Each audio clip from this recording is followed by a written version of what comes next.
गांव के किनारे एक घना जंगल था, जिसे लोग रहस्यमय जंगल कहते थे।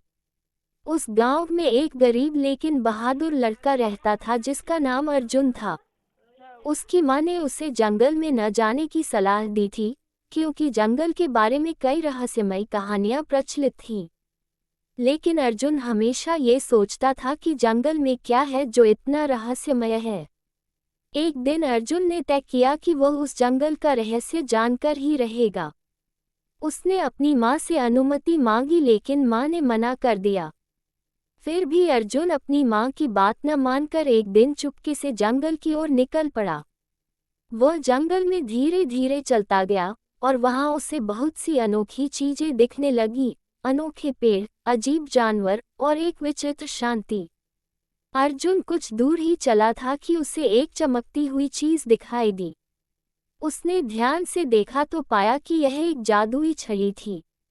वह चमकती हुई छड़ी एक पत्थर के ऊपर रखी हुई थी। अर्जुन ने हिम्मत करके वह छड़ी उठाई और उसे हाथ में लेते ही वह समझ गया कि यह कोई साधारण छड़ी नहीं है। अर्जुन ने छड़ी को उठाया और तुरंत ही उसे महसूस हुआ कि उसमें एक अद्वितीय शक्ति है। उसने एक पेड़ की ओर छड़ी को इशारा किया और आश्चर्यजनक रूप से पेड़ के सारे फल उसके सामने आ गिरे। अर्जुन को समझ में आ गया कि यह छड़ी जादुई है और उसकी मदद से वह कुछ भी कर सकता है। उसे लगा कि अब वह अपनी और अपने गांव की सारी समस्याओं को हल कर सकता है।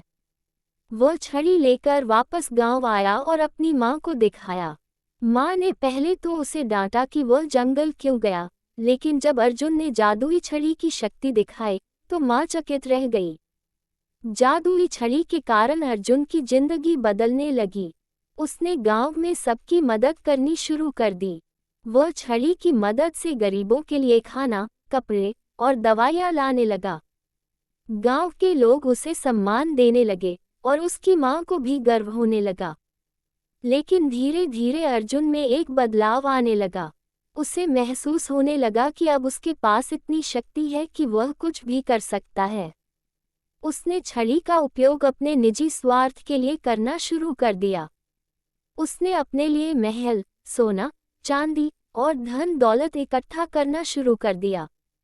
एक दिन अर्जुन को पता चला कि पास के जंगल में एक और जादूगर रहता है जो इस जादुई छड़ी को वापस लेना चाहता है। उस जादूगर ने अर्जुन को धमकी दी कि अगर उसने छड़ी वापस नहीं की तो उसके लिए मुश्किलें खड़ी हो जाएंगी। अर्जुन ने इसे एक चुनौती के रूप में लिया और छड़ी के माध्यम से जादूगर का सामना करने की तैयारी की। जादूगर ने अर्जुन को बताया कि यह छड़ी एक पवित्र वस्तु है, जिसे केवल अच्छे कामों के लिए ही प्रयोग करना चाहिए। अर्जुन ने इस पर ध्यान नहीं दिया और जादूगर से युद्ध करने लगा। लेकिन जैसे ही अर्जुन ने छड़ी का उपयोग किया, छड़ी की शक्ति धीरे धीरे कम होने लगी। उसे एहसास हुआ कि जादूगर सही कह रहा था, इस छड़ी का दुरुपयोग नहीं किया जा सकता था। अर्जुन को अपनी गलती का एहसास हुआ। उसने जादूगर से माफी मांगी और छड़ी को वापस करने का निश्चय किया। जादूगर ने उसे समझाया कि सच्ची शक्ति दिल की शुद्धता में होती है, न कि किसी जादुई वस्तु में। अर्जुन ने छड़ी को जादूगर के हवाले कर दिया और उसकी जगह अपने अच्छे कर्मों से गांव में बदलाव लाने का संकल्प लिया। अर्जुन ने अपने नए संकल्प के साथ गांव की सेवा करनी शुरू कर दी।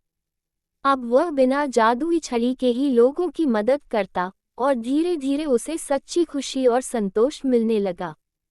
गांव के लोग भी अब उसे पहले से अधिक प्यार और सम्मान देने लगे।